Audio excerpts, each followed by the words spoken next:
Go. Hello, my name is Kelly Christensen, and I'm a licensed clinical social worker.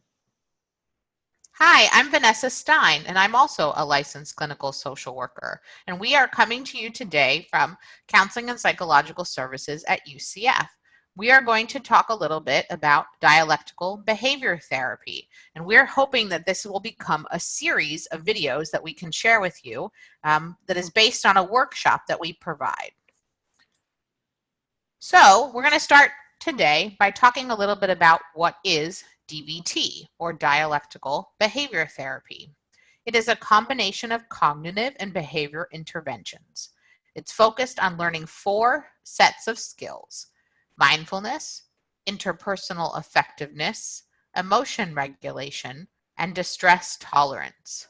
In DBT, the idea of a dialectic is used when we think about balancing 2 things that are in opposition. So that's why we have a picture of a scale.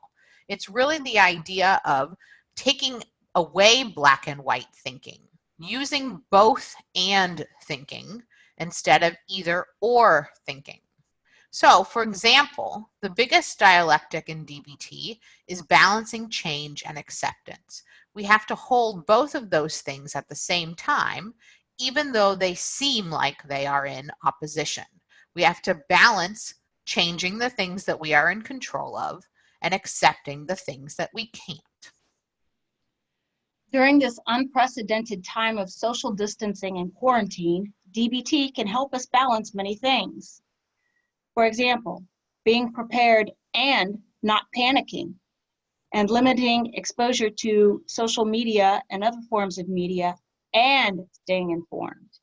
It's about flexible thinking and knowing that more than 2 things can be true at the same time.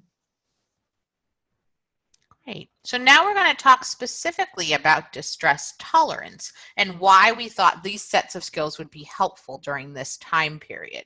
Distress tolerance is really the set of skills that help us cope. They help us tolerate and care for ourselves when we cannot control the situation.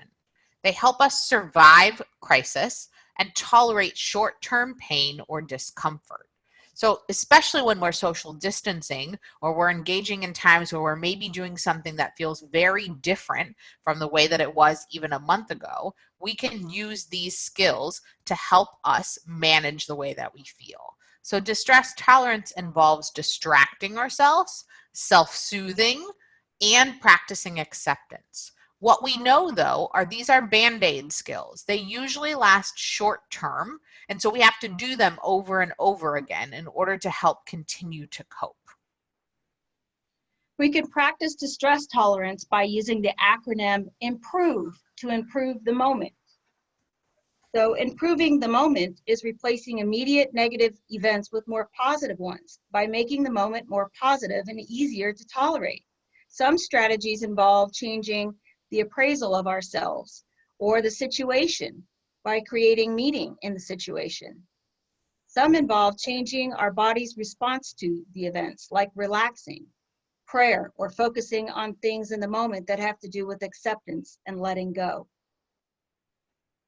Improving the moment is particularly useful when you are feeling overwhelmed in a stressful situation that may be long-lasting, or when distracting activities and self-soothing are not working. One of the other things we can do is write out the pros and cons of tolerating our situation versus the pros and cons of not tolerating our situation. So an example of this would be right now, the pros of social distancing, tolerating being away from our friends versus the cons of social distancing and tolerating being away from our friends. You also can look at the flip side and looking at the pros of not following social distancing rules, but there's also the cons of not following those social distancing rules. So by looking at all 4 perspectives, we can really see what are the pros and the cons, and we can help make a good choice. So we also wanted to include some distress tolerance skills for practicing self-soothing. We can practice self-soothing and accepting what we can control by engaging our five senses. This includes sight, sound, smell, touch, and taste. What are some of the things you enjoy? What is relaxing to you? What helps you to feel grounded and centered? What do you have available at your location? Self-soothing is being comforting, nurturing, peacemaking, and gentle and kind to yourself.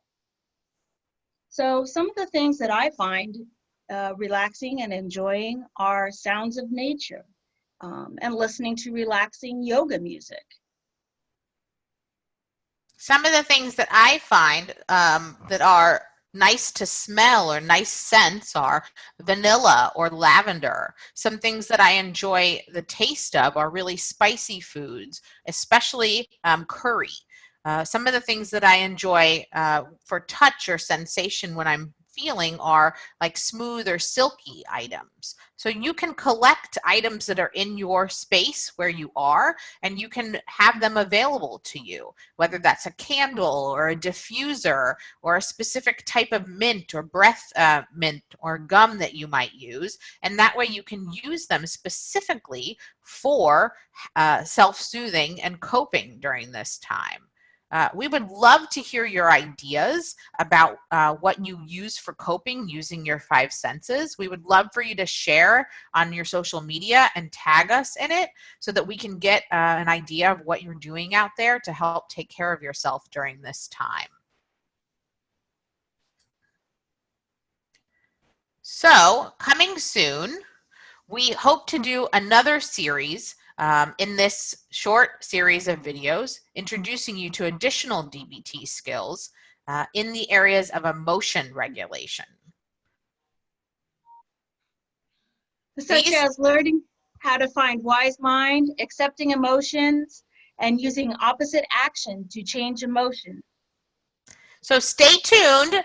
We'll hope to have another video up in a week or so, and then we'll go ahead and do one for each of the series of skills. So just as a reminder, we want to let you know that CAPS is open. We're open Monday through Friday, 8 to 5 p.m. Our phone number is 407-823-2811. We are open and available to all students. You can call anytime and speak to a counselor to find out more about our services. Our crisis phone number is available after hours and on weekends, and a counselor can answer the phone anytime, day or night. We also would love to connect with you, like I said before, on our social media. And so we have both accounts on Facebook, Twitter, Instagram, and a YouTube channel. So please share our content and create content that you can share with us. So we really appreciate you looking at this video, and we hope to have you engage with us in the future. We just wanted to say thank you very much. Thank you and goodbye.